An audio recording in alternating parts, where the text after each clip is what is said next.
నా సహోదరి సహోదరులారా, ఈ మధ్యాహ్న సమయంలో దేవుని మాటలు తెలియజేయటానికి మీ మధ్యకు వచ్చామండి.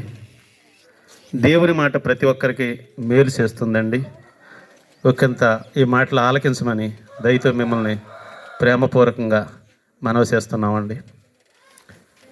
ఈ లోకంలో ఎలాంటి స్థితిలో ఉన్నవారికైనా, అది ఉన్నవారైనా లేనివారైనా, ఏ స్థితిలో ఉన్నవారికైనా దేవుని మాట ఎంతో అవసరం అండి. దేవుని సేవకులు ఈ లోకంలో వారు సేవ చేస్తున్నప్పుడు వారి దగ్గరికి ఒక జైలు అధికారి వచ్చాడండి. అధికారి వాళ్ళని అడుగుతున్నాడు, అయ్యలారా రక్షణ పొందాలంటే నేనేం చేయాలని అడుగుతున్నాడండి. ఎందుకంటే ఆయన ఈ లోకరీత్యా చూస్తుంటే జైలుకి మన భాషలో చెప్పాలంటే సూపరింటెండెంట్, ఆయన మంచి ఉద్యోగంలో ఉన్నాడు, మంచి జీతం, మంచి కుటుంబం, ఏమీ లోటు లేదండి. కానీ ఆయనకు అర్థమైంది ఇది శాశ్వతం కాదు, ఈ జాబ్ నాకు కొంతకాలమే, ఈ లోకంలో నేను ఉండేది కొంతకాలమే, ఈ లోకంలో నాకు అన్నీ బాగున్నాయి, కానీ ఈ లోకం విడిచిన తర్వాత నా కుటుంబ పరిస్థితి ఏంటి అని ఆయనకి ఆలోచన కలిగి భక్తులను అడుగుతున్నాడు, అయ్యా రక్షణ పొందాలంటే నేను ఏం చేయాలి? ఎందుకంటే ఈనాడు ప్రతి ఒక్కరు కూడా ఈ లోకంలో పుట్టిన ప్రతి మనిషి శిక్షలో ఉన్నాడని లేఖనాలు తెలియజేస్తున్నాయండి. ప్రతి ఒక్కరి మీద శిక్ష ఉంది. రక్షణ అనేది కావాలి. ఆ రక్షణ కావాలని సృష్టికర్త అయిన దేవుడు 2000 సంవత్సరాల క్రితం మనుషు రూపంతో ఈ లోకానికి లోక రక్షకుడుగా వచ్చాడండి. ఆయన గురించి లోక పాపం మోసుకొని దేవుని గొర్రెపిల్లని ఆయన గురించి భక్తులు తెలియజేశారండి. ఆయన 2000 సంవత్సరాల క్రితం ఈ లోకానికి వచ్చి మనుషులందరికీ రక్షకుడుగా వచ్చాడండి. అయితే ఆయన భక్తులు సువార్త చేస్తున్నప్పుడు ఆ జైలు అధికారి అడుగుతున్నాడు, నాకు రక్షణ కావాలి. ఎందుకంటే రక్షణ అంటే శిక్ష నుండి తప్పించేదండి. ప్రతి ఒక్క మనుషుడు కూడా శిక్షకు దగ్గరగా ఉన్నారండి. ఈ లోకంలో ఎంత ధనం ఉండొచ్చు, ధనం ఉండటం మంచిదేనండి, కానీ ఈ లోకం విడిచిన తర్వాత నేనేంటి, నా పరిస్థితి ఏంటని ఆలోచన కలిగి ఉండాలని దేవుని లేఖలో తెలియజేస్తున్న ఆలోచనే ఈ అధికారికి వచ్చిందండి. ఆయనకి ఏ లోటు లేదు, అన్నీ బాగున్నాయి, కానీ నాకు రావు ఉగ్రత నేను తప్పించుకోవాలంటే నేను రక్షణ నాకు అవసరం అని ఆ భక్తులు అడుగుతున్నాడు. ఎందుకంటే దేవుడు అంటున్నాడు, భూదిగంతం నివాసులారా నా వైపు చూసి రక్షణ పొందండి అంటున్నాడు. ఆయన దేవుని వైపు మనం చూడగలిగితే ఆయన రక్షణ ఇస్తాడండి. ఆయన రక్షకుడుగా ఈ లోకానికి వచ్చాడు. ఆయన ఇచ్చే రక్షణ మనం పొందితే శిక్ష నుండి విడిపింపబడతామండి.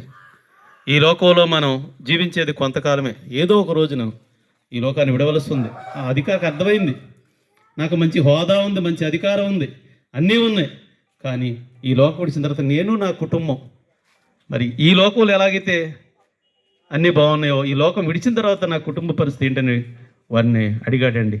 అప్పుడు వారు చెప్తున్నారు, ప్రభు అయిన యేసునందు విశ్వాసం ఉంచు, అప్పుడు నీవును నీ ఇంటి వారును రక్షింపబడతారని ఆ భక్తులు తెలియజేశారండి.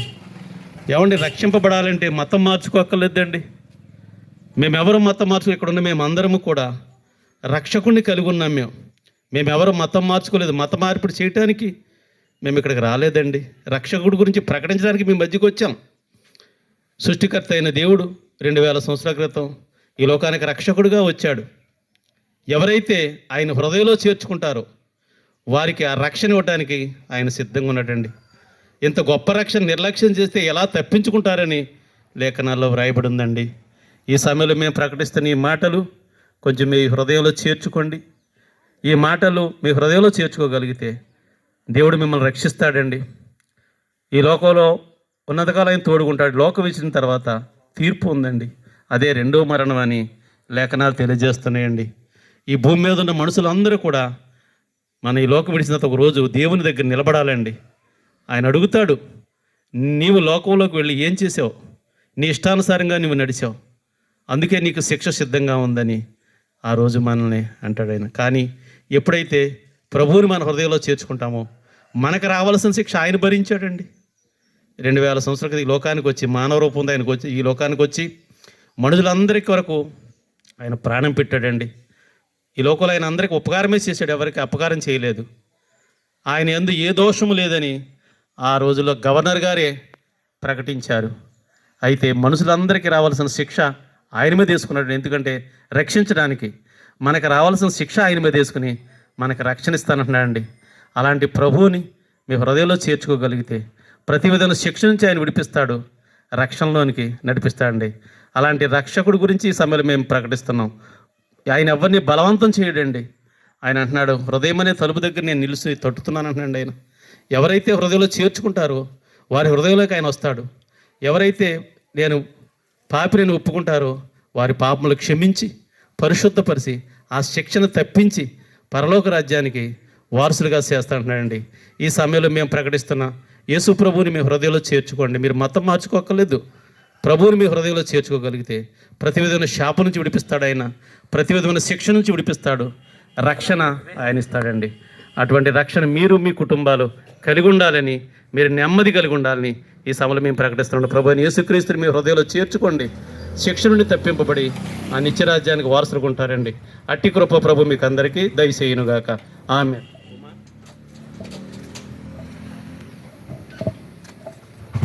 మహాగణుడా, మహోన్నతుడా, సర్వాధికారి, సర్వశక్తిమంతుడా, మీ ఘనమైన శ్రేష్టమైన నామాన్ని బట్టి వందనాలు, స్తోత్రాలు, స్తుతులు ప్రవ్వా.